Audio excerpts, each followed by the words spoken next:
Okay, so here we go for part 2. Brand new SD card. Shouldn't have any more issues with lost footage. But today we're going to tackle the control panel, putting the monitor in here, getting all the internals done. All of my parts and stuff has arrived. So we're going to get cracking on that. So I do want to point out here first that some of these screws that they've put through the side here, not sure if we can even see, but there is, actually it's a nail. Wow. There's a nail here that they've nailed and shot through here, and now there's a big bulge and crack in the wood, so we'll have to fix that. And if we look and see here, this is about how it should be over here. But if we go over to this side, it's sticking way out. And that is because they were kind enough to misalign this when they went to hammer this back together. Now, I don't know why the exposure here is screwing up with me. Let's turn the light on here. Well, my menu won't work. There we go. Well, even then, there we go. So, yeah, they misaligned that, so I'll have to break that back apart and try and align that better. They put a whole bunch of screws through the side here. So there's 1, 2, 3 screws there, and 1, 2, 3, 4 screws here, and it's just not good. So I have to take all the screws out, break this apart, glue it back together, fill the holes, Bondo, sand, the whole 9 yards, and this is falling apart over here too. And what else? There was something else. There's a missing cleat, so we'll make this thing here, like I say, is referred to as a cleat. It's missing over here, so we'll make one of those, a replacement one of those. And somewhere around here, I thought it was split that we have to fix, but maybe not. But we're going to have to go through and just pretty much completely redo this whole control panel box and pretty much start from scratch. So I will get that done. This is my leftover piece, or leftover spade here for the Bondo work. I didn't want to throw it away because it was my last one. I don't want to have to buy another one because it's an extra trip to the hardware store. So I saved that from the last time when we did the side art that you didn't get to see. But you'll see it on the time killers, so no loss there. Anyway, so that's the project for today, is to get the control panel completely done and all fixed up. And then we'll work on the internals, and now I can't get this off of here. There we go. And it'll be interesting to tear this down and see what condition our overlay's in. Not that we're going to reuse it, but if the actual MK overlay's in good shape, we'll hang on to that for sure. I may even use it for the MK over there. So we'll see. But for now, that's the overview here of this, so we'll get cracking on that and see how that goes.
panel. I started taking this old one apart, and it was just going to be too much work and too much hassle and too far gone, and I completely forgot that I actually had brand new parts from a different project from a while back over in the corner. I'm like, oh, I forgot about I had those new parts. So this is a brand new piece, that's a brand new piece, and I reused this piece here. And these two sides are from an MK4. That's why I was having trouble getting the artwork off. That's why you can see the two bolts here for the latch on the inside. So, actually no, this is from an MK3. This was from an MK3. And I may be able to reuse the holes here for the latches for MK1, but in all likelihood, I'll probably just fill them with Bondo and put the latches on the inside like they are from MK1. But otherwise, it turned out okay. I did have to remake all these cleats. I mean, it's not perfect. I don't claim to be a master woodworker, but this should work out just fine. You know, you brad nail them in, and I brad nailed in from the sides, and we'll just throw some Bondo in because I have to pretty much sand and Bondo the entire thing on both sides, because when you pull the artwork up, it pulls up some of the wood with it, so it's not flat. So you either have to sand the absolute crap out of this or just put a slap of Bondo across the entire thing and just kind of fill it in. So I'll probably end up doing that. So I have to fill these holes in and fill the whole thing in anyway, so I brad nailed in from the side because I'm gonna have to do Bondo anyway. Same thing on both sides here. So, but it's nice and strong. I do have to, the person I got these from a particular individual who made these specifically for MK1, but his holes here are off slightly, as you can see. So you can still use the screws and the washers, but the holes aren't quite lined up properly. So yeah, it's just on the end there. The hole is right there. So I'm going to try and fill these with a plug and drill a new hole to make it just look a little bit better. Plus these washers are kind of caving in down like that, so I'll try and get that done here real quick. But I wanted to interject here and just talk about the project here so far. So I got all the cleats replaced, everything's glued and brad nailed in, new pieces, MK3 sides, and everything should work out just fine. So you can see here now that we have the right amount of distance here and the right amount of distance there, so everything should be fine. If we grab the control panel here and throw it on, which may prove a bit more difficult than I'm expecting, but no, that should be all right. It sits on here quite nicely, and it's jutting out a little bit from the edge because it's not clamped down. Once it sits here and clamps down, it'll end up being something like that on both sides, which is about perfect. So, and then of course it's sitting up much higher here because they've got this ungodly thick Lexan on here. Without the ungodly thick Lexan, it'll be just perfectly flush there. So everything's turning out good so far. I'm going to have to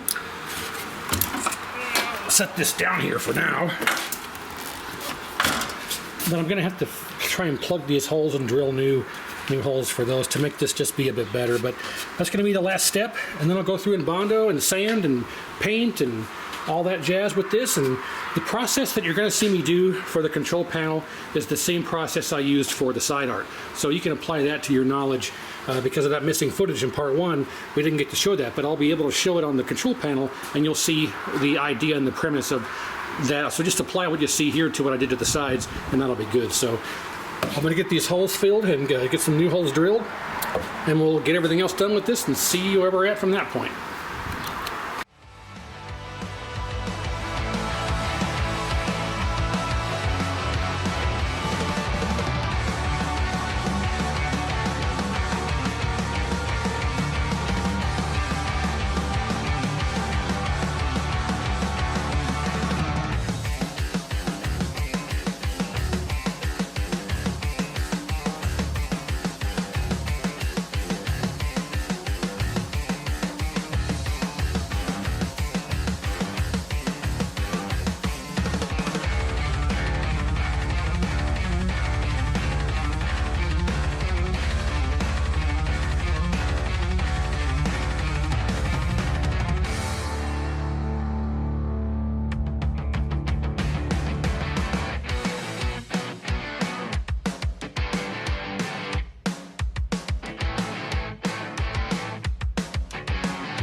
Okay, so it's actually the next day. It got kind of late in the day. My parents invited me out to dinner, so I went out to dinner with them. Then I had to go to the arcade and fix a couple of games, and when I got home it was dusk, and it was just probably better to wait until the next day. So it's the next day here. We can get cracking on this again. So the control panel is completely done now. The box, I should say. The box is 100% complete. We got the artwork on, T-molding. You saw the process for that. The last step was to install these latches. Now the issue is we used an MK3 side panel on both sides, and you're supposed to put the carriage bolts through with the nut.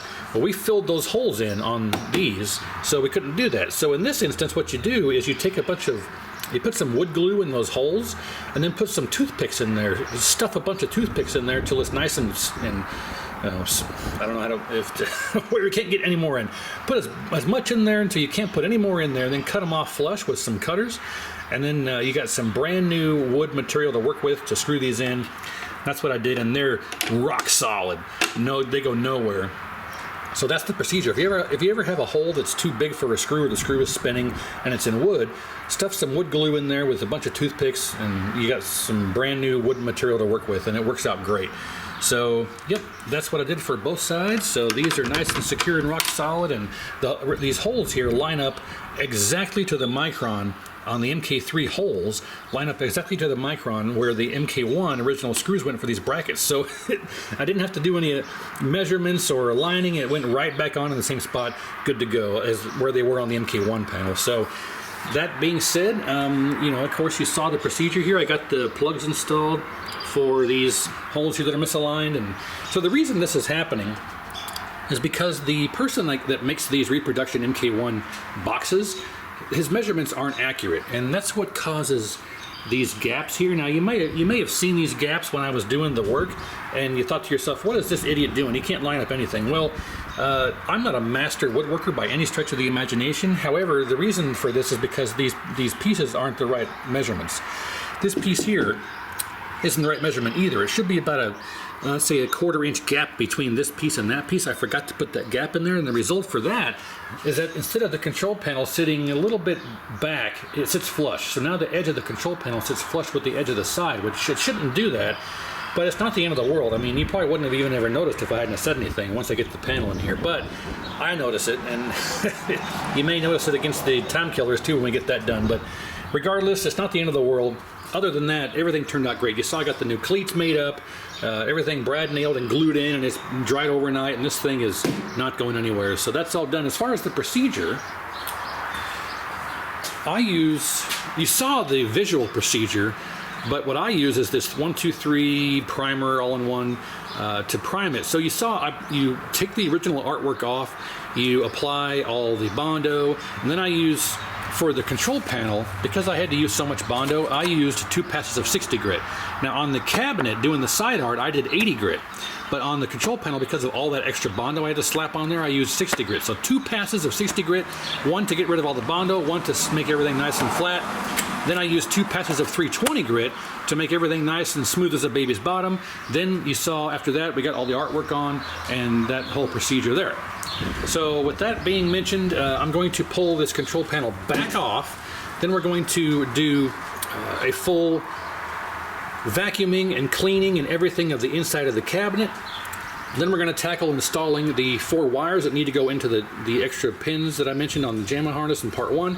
Run those up to the control panel, deal with the power supply, get the monitor installed, get the PCB installed, and then last what we're going to do is we're going to work on the control panel itself, the rebuild and the refresh of all that, getting that converted over. We're going to do that last, I think. I'm going to do that last because I need to go in there and do it on the bench in the workshop, which is another code name for my spare bedroom where I have my setup.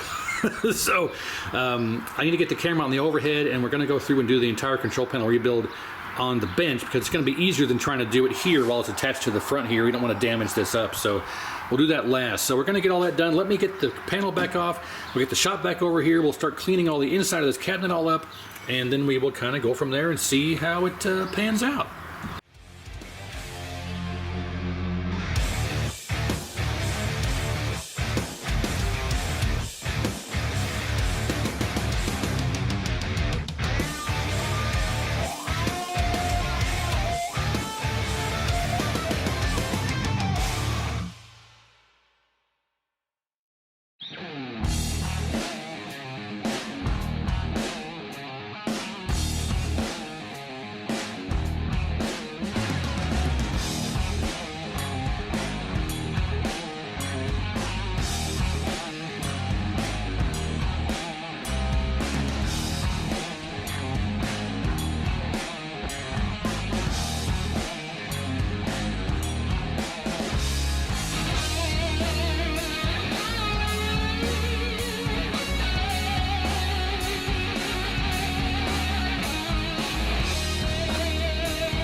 Okay, so here we are on the bench because we're going to show how to crimp these Jamma pins onto our wires. So the only wires I have on hand that are long enough that'll work are some 18 gauge speaker wires. So I just took the 18 gauge speaker wire and pulled them apart in 2 separate sets for 4 wires. So we need to get this done properly. So the way this works is you're going to want to strip this roughly, I'd say right about there, because that's all you want. That's all you want exposed. Because when this sits in here like this, that's what you want. You don't want your wires, you know, way too far in there. You don't want them sitting out that way. You want it to be just like this. So the middle part, the middle ferrule here will crimp over the wire, and the rear ferrule here will crimp over the actual coating, if you will.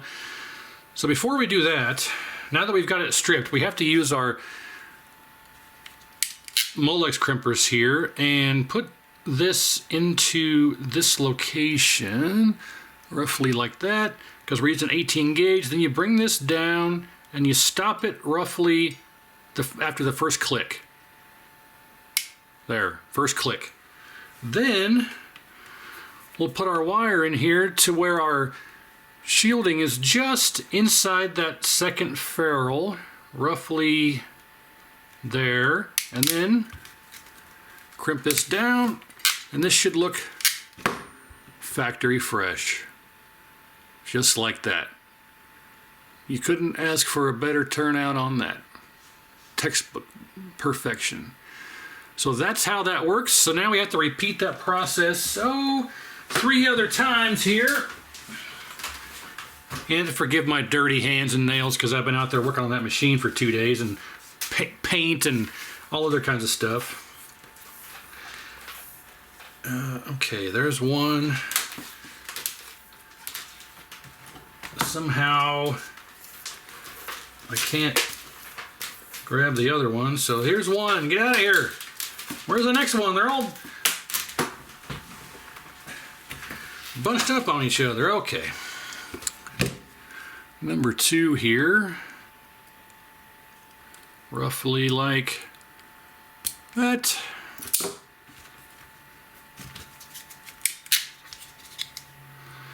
In here until we hear our first click.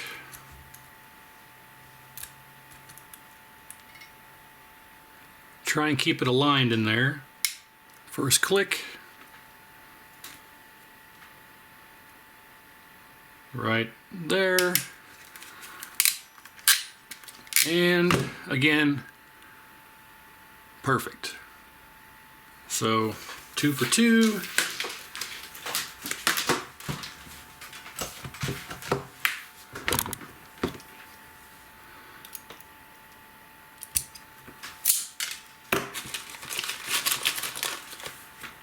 Number 3.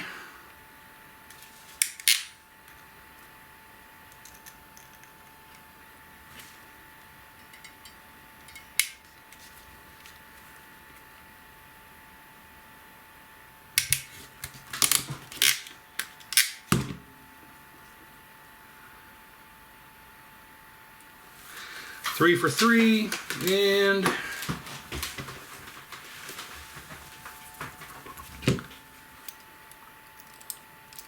that's not the right one. There we go.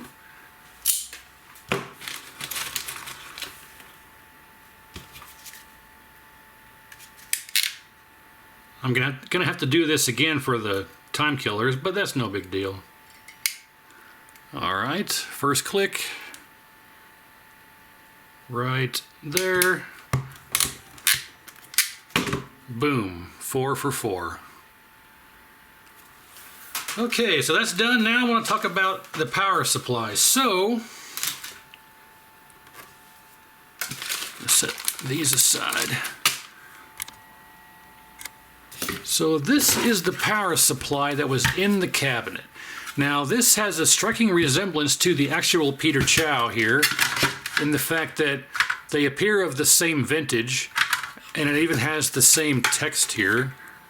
That text and this text is identical. And what it turns out to be is that this is actually the one from the cabinet's actually a precursor to this series of Peter Chow. This is like the first version of the Peter Chow, and it wasn't referred to as Peter Chow. It was referred to as CHU-FAR, Chew Far, and then it was model F10, F-10. So CHU-FAR, model F-10. And this came out around 1985, and this is the precursor to the actual Peter Chow. This morphed into this. So because this is what actually was in the MK1s, and it's in much better condition, and it's already been recapped, as you can see. I put new caps in here, marked them off and everything. So this has been fully reflowed, fully recapped, inspected, no burned up, components, resistors, caps, everything works perfectly. So I want to use this in the cabinet, and this one's also been completely rebuilt and everything. As you can see, I got the caps replaced in there. So I have two completely functional power supplies, but because this is an MK1 and this is what would have been in there originally, I think this was put in there, aftermarket, or when this one originally died, at some point in the past someone put one of these in there, whatever they had on hand. But I want to put this in there. This is what's supposed to be in there because it's more period correct. Not that it matters, if I didn't have either one of these, I just order a brand new one. But since we have this one and it works, we're going to use that. Now let's go ahead and show you that it's operational. So we'll grab a couple of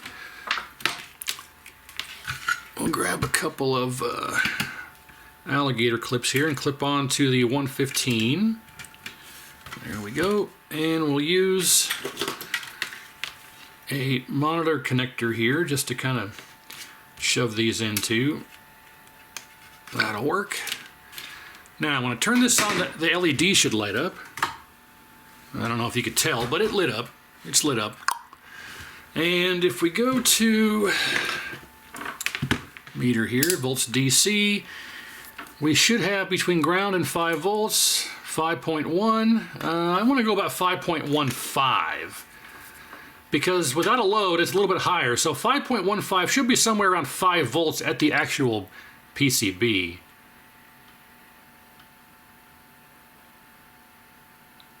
.15, okay.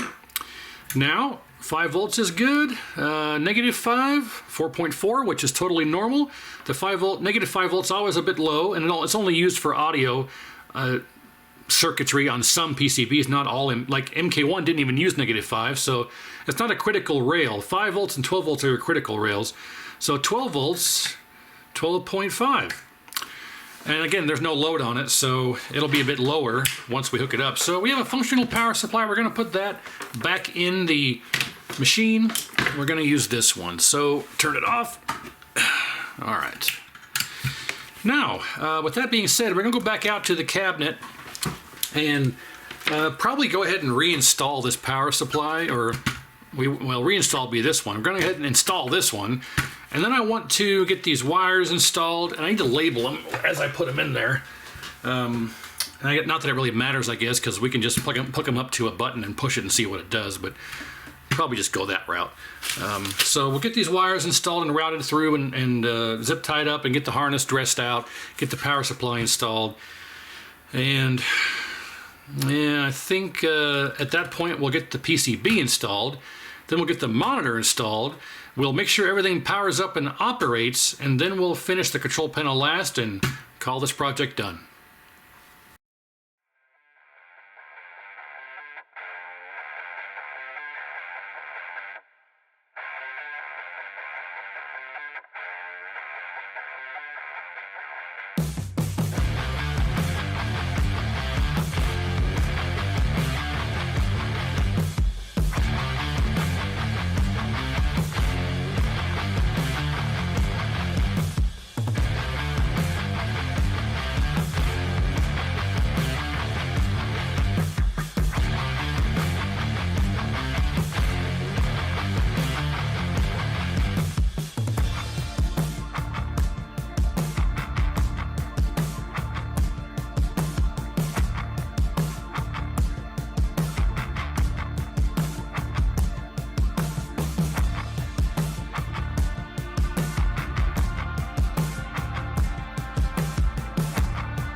Alright, so wiring is done. I got a sacrificial Mortal Kombat PCB in here, ironically.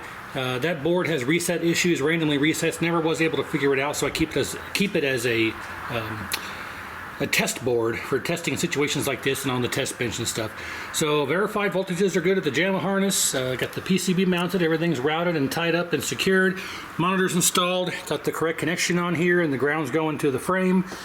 And of course this is a completely totally rebuilt K7000, as you all are aware. I know how to do that. And I've got the remote board plugged in where it should be on the original factory location bracket. And this is actually a commercial television picture tube swap. So the original monitor that was in here was a Hanrex Polo that had a universal chassis on it, and it had some I don't think it had screen burn. I think the one in the Time Killers project machine that we're going to do had Ms. Pac-Man Galaga 20th anniversary. Oh, this is the one that had scratches on it. This one had a whole bunch of terrible scratches on it, I think is the one it was. So I actually had to swap that one out and junk it because it was too scratched, too deep to be able to try and repair. I had originally tried an idea of maybe trying to repair it, but after talking to a few people that tell me there's a huge risk of implosion if the glass is that scratched that deep, so I'm like, okay, I'm not going to bother. So I went out and found a commercial television and tube swapped the tube into this, put the K7000 on there, changed the frame and everything, and man, oh man, it's brand spanking new, as I've got it labeled right there. And also did the same thing for the Time Killers. Like I said, it had that Miss Pac-Man 20th anniversary Galaga screen burn in it, so I swapped that one out with a commercial television also. So both these projects will have a brand new monitor in it, so that'll be awesome. So I'm going to close the garage door and we're going to fire this up and see if it works. If it works, then I'll swap the Jamma harness over to the Bloodstorm and we'll see how that looks. So let me close the garage door here.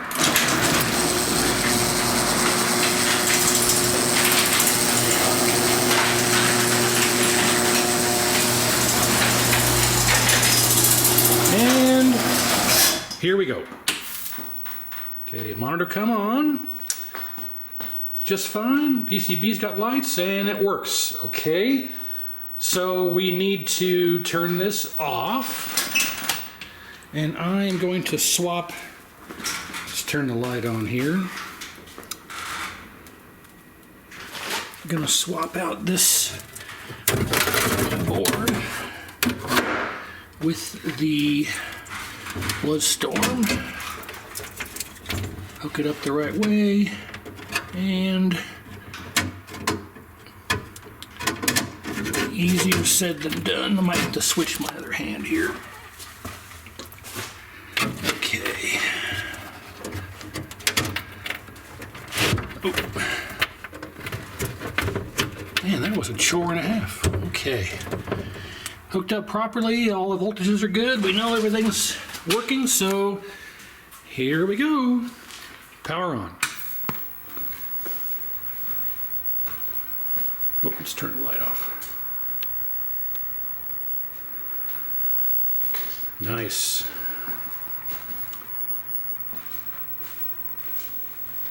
Oh, I can't turn that light off. Let me see if I can. Well, either way, you get the idea. And it looks brand new. I wish I could block that light there, but I can't. Anyway, let's just turn this here. There we go. Nice. If anything, might need to turn brightness up a little bit. No, right there is where it should be. And once we get bezel and there's not a giant light shining in our face, it'll look much better. So, but yep. And the camera never really does it justice here, but it's super crisp, super sharp. Great colors, and so on. So, all right, that's about it for the cabinet right now. We need to go inside and do the control panel rework, and then get it back out here, and that'll be about it. As we saw there, I did get the wiring routed through to here, and I decided to just use some solder splices as opposed to butt splices because they're more secure and they'll last longer. The wires won't pull out, things like that. And we'll just connect this back to the control panel and move the wires around as needed to the right buttons. So all 4 of those added Jamma wires for the low attacks are in the harness, routed up to here, and we'll take care of that, no problem, nice and neat and easy. And we need got some degauss action here we need to do, but yeah, no problem. So, all right, let's get the control panel done and get this together in one last assembly, and that'll finish this up.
All right, control panel's done. Let's fire it up and check some inputs and see if we have to move stuff around and how everything worked out. So here we go, 1, 2, 3. Oh, I gotta plug it in. You dumb bastard. Okay, here we go.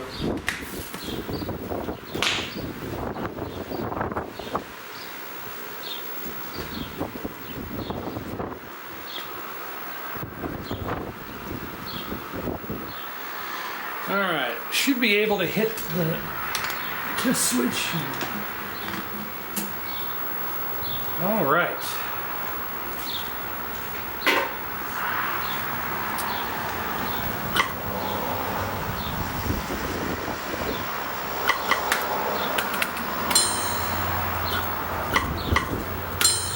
Okay, up, down, left, right.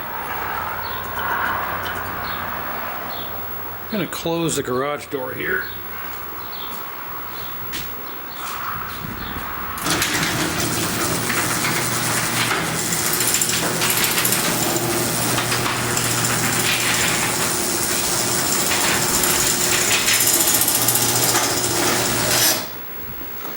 And that overhead light is a nuisance, so we'll go this way. Okay. Up, down, left, right. That's good. Up, down, left, right. That's good. Back arm, block, front arm. Ah, oh, backwards. So player 1 back leg is actually player 2 front leg. Front leg, oh. So I can swap that one. So player 1 front leg button is actually player 1 back leg. Back arm, oh, block and front arm are backwards. Let's flip those real quick.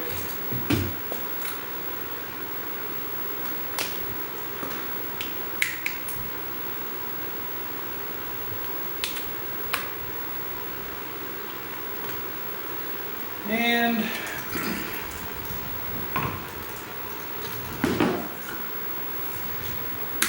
hey, that's correct. Player 1 back, or player 2 back leg is back leg. All right, so wow, okay, so player 2 front leg. So this wire needs to go over to player 1 front leg. And this one needs to go over to,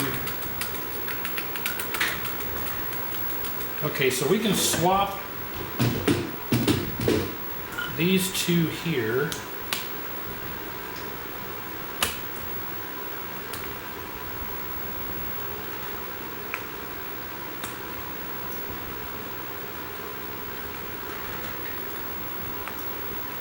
Now that should make player 1 back leg correct, yeah. Okay, so player 1 back leg, player 2 back leg are correct. All we need to do is swap the 2 wires for the front legs and we'll be good. Okay, player 2 start, 1 start. So, free play. I don't want any track mode sounds. Violence, full violence, absolutely. Button config, 5 button standard. Skill level, and we'll leave it on 2. Bloodstorm. All right, sound works. So we gotta swap the legs, or the wires for the front legs.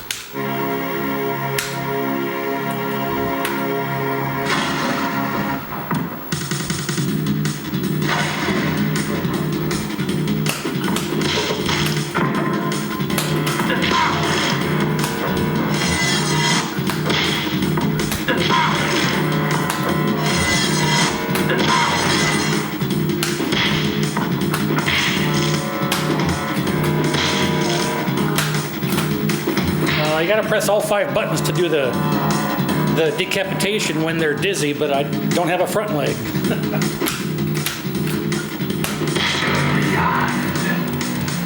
I can press this front leg, I guess, but.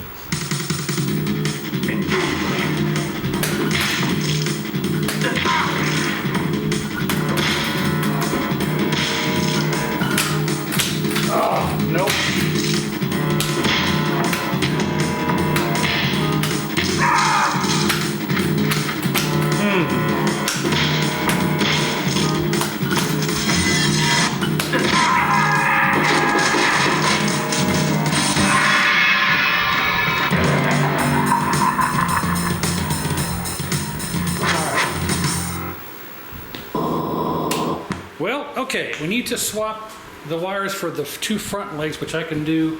I'll do that off camera, no big deal. So let's get the monitor cleaned, the bezel back in, the glass back in. I did tighten up all four of the bolts. We'll get the control panel locked down.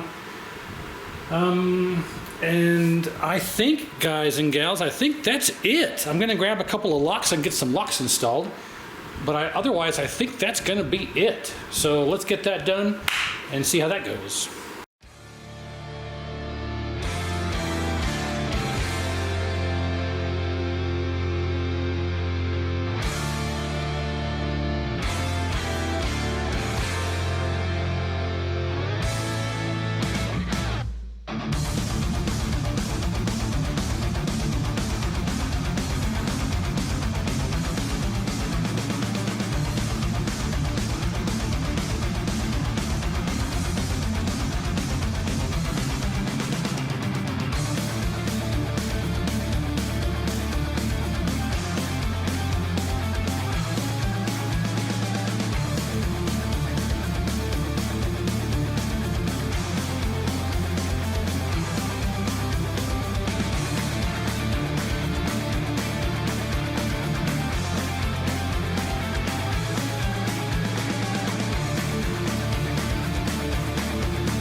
All right, the finished product. Many hours of labor and a lot of love put into it, but it's done. I would not wish having to redo this control panel on my worst enemy. Because I tell you, I had talked to Jeff at XL Arcade, who I got all the artwork from. I told him I needed a new metal panel, and he must have forgot, and I think it slipped my mind, and I thought I'll just reuse this one or something, but man alive. 0% of the adhesive came off with the overlays. 100% of the adhesive stayed on the metal. So I had to, you saw there, I had to coat it with citrus strip and then scrape it all off, and then use alcohol to get rid of what was left, and then sand it down with some 120 grit, and that pretty much made it factory fresh. But it was, oh God, it was tough, I'm telling you. But we got it done. And it's not perfect. I'd give it a 9 out of 10. It does have some flaws. I didn't get some stuff done perfectly, but you know, I gotta say, for what it is and the trouble I went through, it's good. So Campbell's soup, good. So yeah, just good turnout.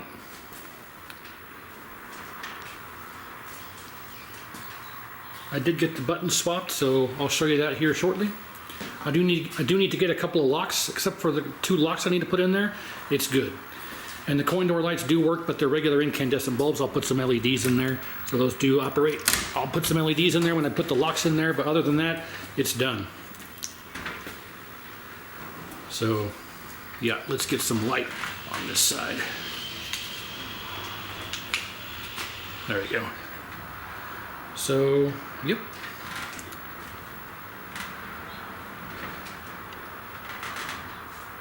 Oop. So there's one machine down, got one left to do, time killers, and then we'll have the red-headed stepchildren of the MK clones complete.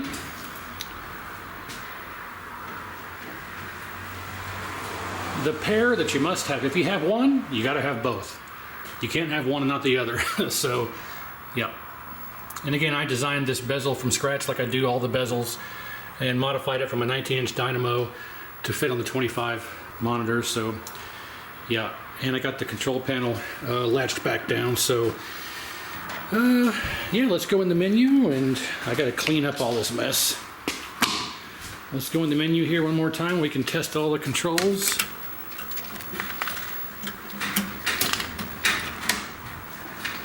Okay,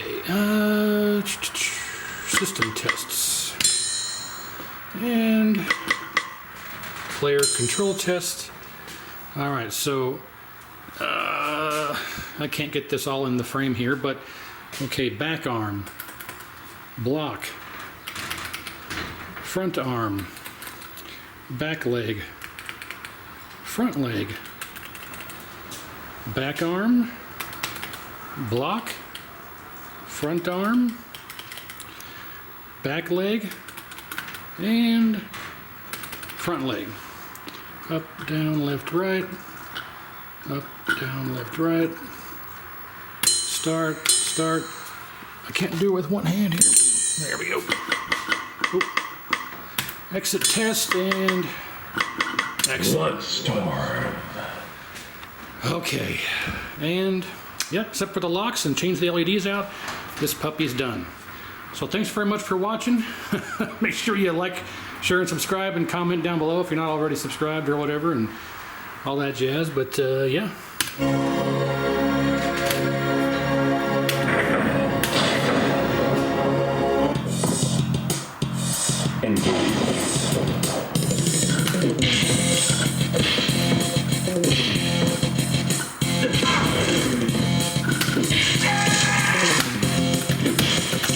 I'm not sure what the secret is to decapitating them or whatever.